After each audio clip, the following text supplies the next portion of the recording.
The ongoing standoff between Indian and Chinese soldiers in the Doklam tri-junction area is not an unexpected outcome of the steady slide in India-China relations over the last few years. While the construction of a road by the Chinese for military purposes in Bhutanese territory disputed by the Chinese was most likely a calculated provocation, the underlying strategic motives as also the timing of this action remain unclear. Is it a warning to India about its deepening US relationship, or a move to prise Bhutan out of the Indian embrace, or to express annoyance with the Indian rejection of OBOR? Combination of all the above, and the intent is to teach a lesson to a disconcertingly resurgent India. Given that China is presently confronting several issues of critical strategic import, such as the North Korean crisis, the deepening US defense relationship with Taiwan, the rising tensions in the South China Sea, the logic and the timing of the confrontation with India in a remote corner of the Himalayas defies easy explanation. Add to this is the fact that President Xi Jinping is coming up for re-election for a second term in the crucial 19th plenum of the Communist Party to be held in October. Given the extreme positions taken by the Chinese, a withdrawal would involve an unacceptable loss of face. On the other hand, an escalation would scarcely buttress Xi's standing domestically, while severely denting it internationally. In fact, an armed conflict could risk derailing the OBOR project in which Xi is heavily invested. Unlike past imperialisms, coercion and commerce do not mix easily in present times.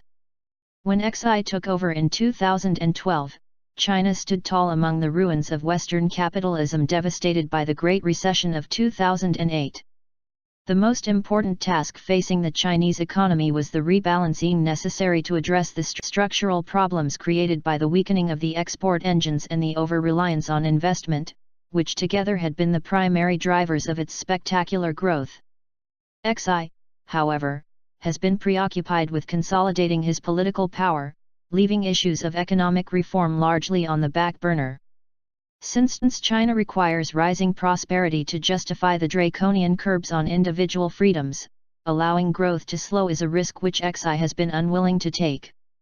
In effect, the Chinese economy remains precariously leveraged and investment-driven with escalating risks of a hard landing in the future. On the political front, Xi's anti-corruption campaign mainly targeted at opponents has fostered fear and riven the party into several factions. Thus, despite Xi being designated as core leader and his re-election for another term virtually certain, the insecurity in the party leadership is palpable. Growing state repression is an expected response from an authoritarian regime to internal problems.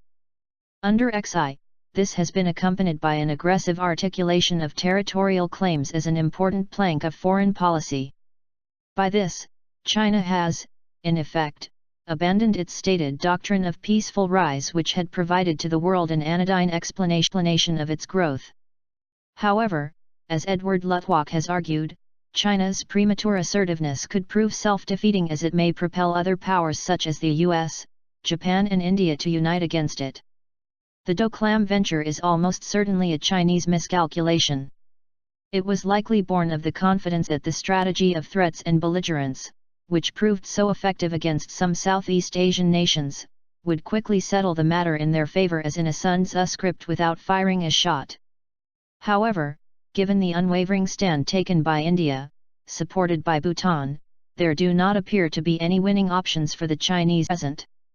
The abiding India-China hostility is only partly explained by a jostling for strategic space between powerful neighbors. Also relevant is the usually downplayed factor of ideological competition between two antithetical political systems.